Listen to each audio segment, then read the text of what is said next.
What do we do when the federal government steps outside of its constitutional boundaries? Do we ask federal bureaucrats in black robes to enforce limits of their own power? Well, Thomas Jefferson didn't think so, and neither do we. And that's because the rightful remedy to federal tyranny rests in the hands of the people and in the states. It's called nullification, and it's an idea whose time has come.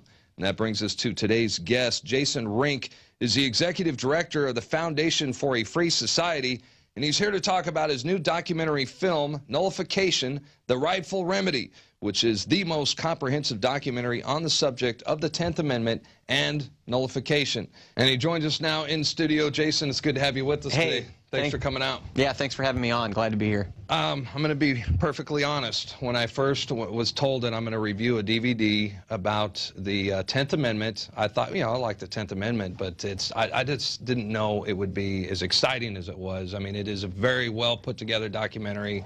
So I was pleasantly surprised and a little bit embarrassed about how much I didn't know about the 10th Amendment as well. So, and thankfully you're here today to kind of break down this piece for us and tell us a little bit more about the 10th Amendment and nullification. And before we get started, I want to show a clip from the documentary. Okay.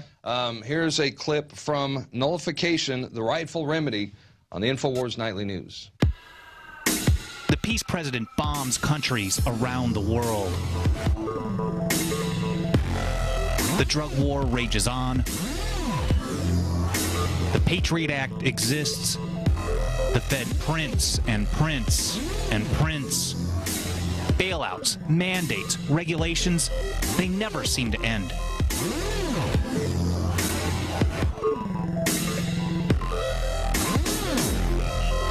When government does not follow the rules given to it, what do you do about it? Do you march on Washington, D.C. to beg federal politicians to limit their own power?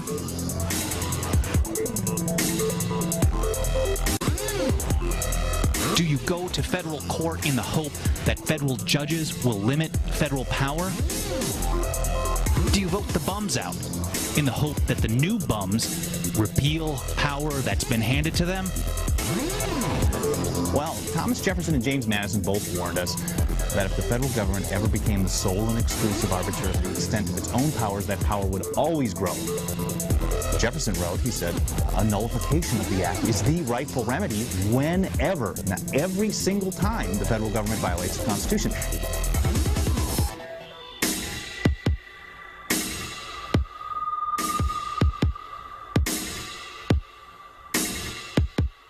And the DVD is available at InfoWarsShop.com. And with us in the studio right now, you are the writer, director, and producer of the film. Tell us what inspired you to make a documentary on nullification and the 10th Amendment. Well, I've been interested in the 10th Amendment and the ramifications of the 10th Amendment, how so many of the issues that we're dealing with, the federal overreach, is really just an example of the federal government not obeying the 10th Amendment. It's not an issue of having to pass more laws. It's already been enshrined there in the 10th Amendment. And so I'm the executive director of a nonprofit organization called the Foundation for a Free Society. We sponsored what was called the Nullify Now Tour across this country, where we went to over a dozen cities, talking to people all over the nation about nullification, what's happening across the country, how states are using the concept of nullification to fight back against federal overreach. It was during that process that we began to make this film and decided, you know, if we could make just a 72-minute film that concisely boiled down some of these ideas, we could use that as a major activist tool throughout the nation. Well, like I said, it was a pleasant surprise. It was very entertaining, very educational at the same time. In fact, we're going to play another clip. This one is about the 10th Amendment Center. And when we come back, if you could break down some of the core beliefs of the 10th Amendment Center, if you will. Sure. Let's take a look. The Constitution of the United States. A set of rules to govern the government. Ignored and trampled by both Democrats and Republicans for far too long. So, what do we do about it? We don't need no stinking commission to exercise our rights. From the 10th Amendment Center, around the nation and into your ears. Welcome to TRS. There's a growing movement of people around the country. Ground zero for the 10th Amendment movement. The answer to 1984 is the 10th Amendment Center. Tell us, what is it? It's about sticking to the Constitution. Okay, and again, that was a clip from Nullification, the Rightful Remedy. Break down some of the core beliefs of the 10th Amendment Center. Well, the core beliefs of the 10th Amendment Center really aren't that different than the core beliefs of, you know, the predominant founding fathers of this nation. You know, the idea that the federal government was created by the states and not the other way around. The people establish and delegate power to the states and then to the federal government. And so, you know, our rights are not granted by government. It's not government that enshrined our rights in the Constitution. The Constitution just, you know, made manifest rights that already existed because of our humanity. We also talk about a core belief of, you know, a government without limits is the definition of tyranny. You know, limited government is the key here. And if the government could just run roughshod over the Constitution, which is the employee handbook by which, you know, they were established to begin with, then that power is going to be a tyranny. We've seen that all throughout history. And so the idea that the states created the federal government, at the end of the day, the federal government cannot be looked to as the final arbiter of what's constitutional, that it can't be its own referee. That's really what's at the core of the idea of states' rights and nullification. Well, you must be doing something right because you're getting your share of criticism from the mainstream news media. You know, I've seen MSNBC's Rachel Maddow and others, you know, they routinely attack the 10th Amendment and demonize the 10th Amendment on a routine basis as well. That's only when they give it any attention. Usually it's blacked out altogether, but when they bring it up, it's demonized. In fact, we have some clips right now that we're going to show our viewers, and this is an example of the establishment media's demonization of the 10th Amendment. Let's take a look. The concept is called nullification, or state sovereignty, the notion that states can opt out whenever the federal government tries to exert a power not enumerated in the Constitution. And as well as being a rabid proponent of slavery, John Calhoun, to that end, championed the cause of nullification. Nullification, the idea that states could and should refuse to follow federal laws they didn't like, that they thought went beyond the powers of the federal government. If you're a little rusty on the Constitution, here's what the 10th Amendment says. Quote, the powers not delegated to the United States by the Constitution nor prohibited by it to the states are reserved to the states respectively or to the people. The one little problem with the argument from the Tenthers, as they like to call it, is this other part of the Constitution that's called Article 1, you know, Article 1, quote, the Congress shall have power to lay and collect taxes, to pay the debts, and provide for the common defense and general welfare of the United States. That means it unambiguously authorizes Congress to spend money in ways that benefit the nation. You know, Social Security, Medicare, Veterans Care, et cetera, et cetera. So what are the Tenthers really up to? The problem with those that are looking to the 10th Amendment for support is that the Supreme Court really offers very little encouragement for these types of claims. A conservative group called the 10th Amendment Center has been pushing a lot of the anti-health reform stuff, but they put that in the context of nullification, and they're pushing for other kinds of nullification, too. Ron, most people in their right-thinking mind know that the 10th Amendment is a bunch of baloney. Since the election of a black president, dozens of states, primarily red states, have flirted with sovereignty, some actually passing legislation declaring sovereignty on what they consider state issues. Your federal laws don't apply here, Yankees. United States, schmoonited States. Well, and as predictable as all that is, it's still shocking to see the ignorance and the complicity of the establishment media. What are your thoughts when you see reports like that on television? Well, you know, I mean, it's pretty much par for the course. And really, like you said before, it's not just the left that attacks it. I mean, the left does. But the Heritage Foundation attacks the concept of nullification. Many of your mainstream media hosts like Sean Hannity and Rush Limbaugh, they're not even talking about this idea. And the reason is clear. I mean, those of us who understand how the media works is they're both, the right and the left, are both interested in centralizing federal power. Absolutely. That's all they really care about. And so when they see something like states' rights and the 10th Amendment and nullification as a way to sort of undermine that centralization of federal power because they just want to pursue their own their own centralization agenda. Whether it's on the right, it's the military and the police state. Whether it's on the left, it's the welfare state. The bottom line is those media talking heads don't want average people like you and me who are really looking for solutions out there to start thinking, well, wait a minute, maybe begging federal bureaucrats to give us our rights back, maybe that's a flawed strategy. Sure, sure. And I notice how they compare you to, like, right-wing extremism. Sure. And, you know, of course, InfoWars, we're right-wing extremists. We used to be left-wing extremists when Bush was in office, but now that Obama's in office, we're right-wing extremists. Now, how often do you get that comparison a lot? Do they lump you in that category as well? Well, absolutely. And, you know, you've got the usual suspects, the Southern Poverty Law Center.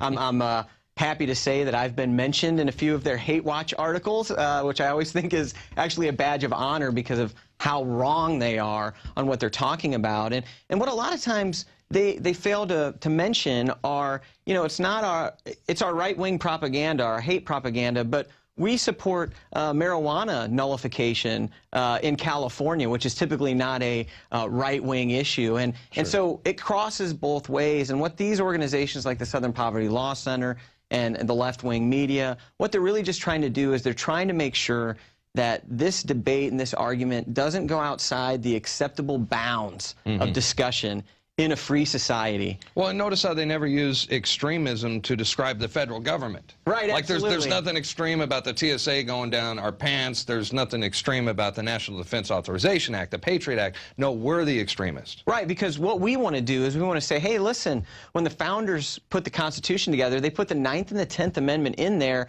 as sort of these guardrails to make sure that things didn't go off track. And we're the extremists because we say, listen, the 9th and 10th Amendment have never been repealed. We still believe that the federal government should obey the employee handbook as it was ratified. And, you know, so that's an extreme position. I guess we're just going to have to not apologize for that. Well, what happened to the 10th Amendment? I mean, how did we become a nation of collective amnesia and kind of forget about it? It seems like, you know, like I said, I was a little embarrassed about how much I didn't know. How come we don't know about this?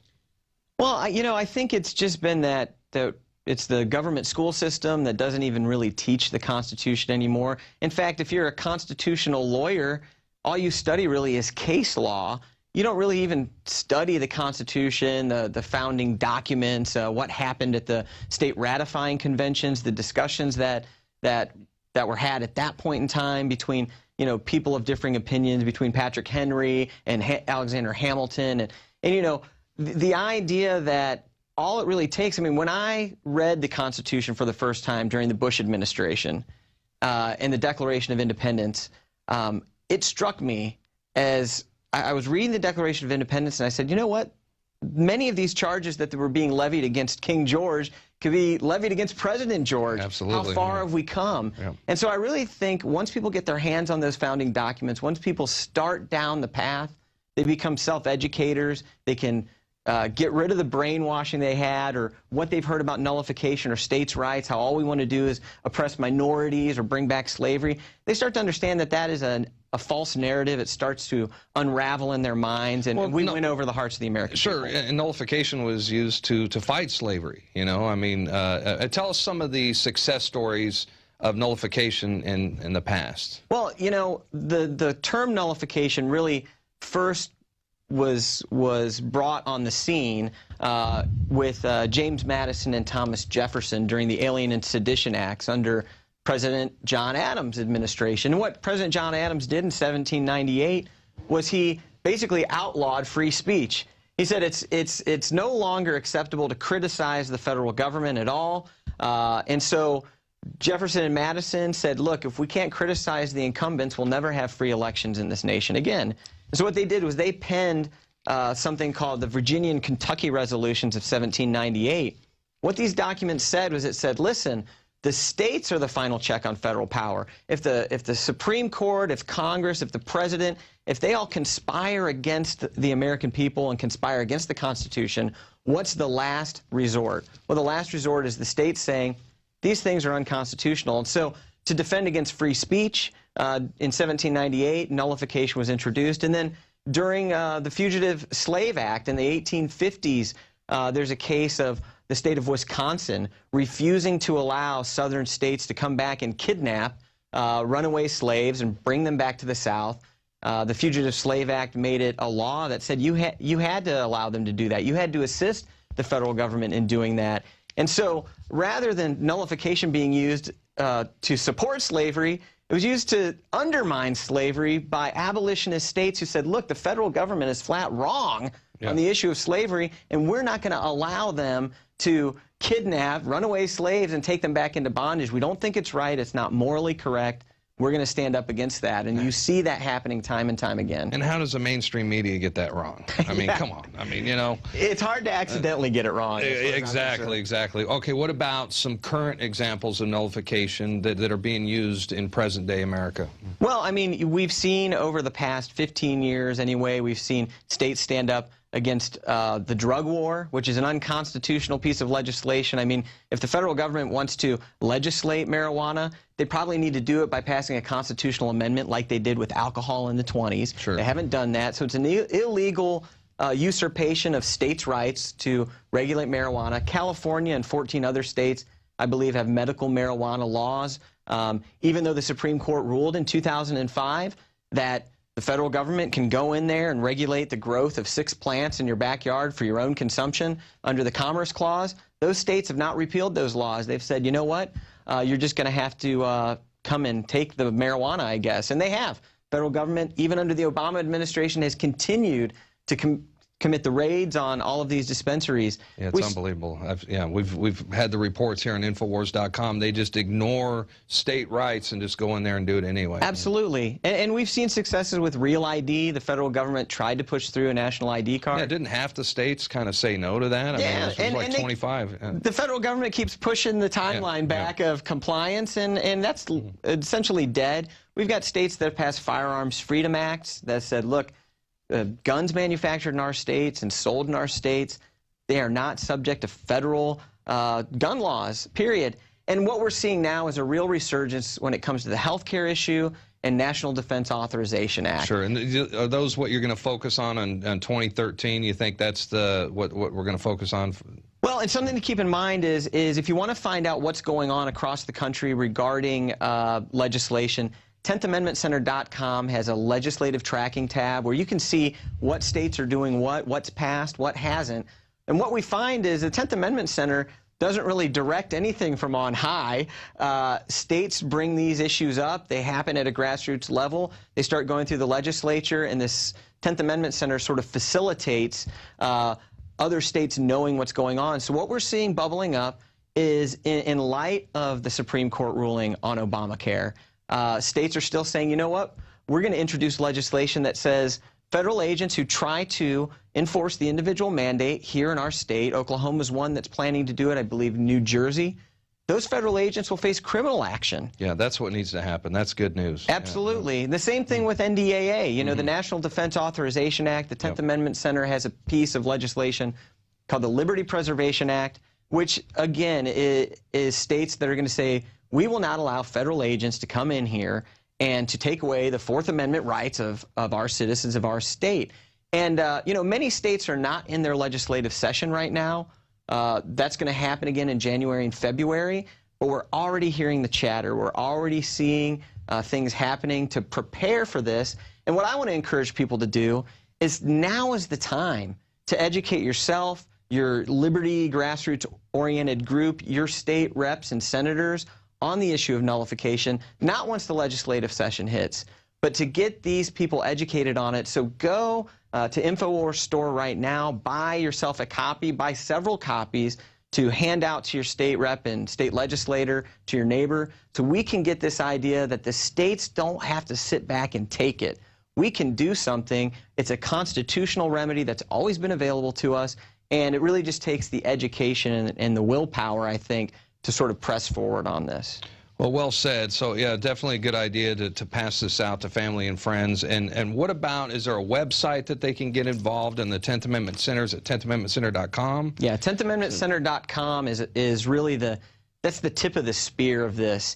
And this is really something that is starting to gain a lot of momentum. We saw it all through 2010, 2011, and the beginning of 2012 when we were doing the Nullify Now tour across the country. People are hungry for this information. People are looking for solutions, and most people recognize that no matter if it's Barack Obama or Mitt Romney, in 2013, government's going to grow, and the federal government's not going to listen to the people. We've got to decentralize power and bring it back to the states. Well, the federal government's not going to limit itself, no. You know, and the federal courts are only going to rubber stamp whatever's handed down to them by the federal government. So it's up to us, we the people, to nullify every unconstitutional decision by the federal government and by utilizing the power of the 10th Amendment. That's right. Well, Jason, it was great to have you with us today, man. Anytime. I hope to come back in the near future, and let's do it again. Thank you. All right.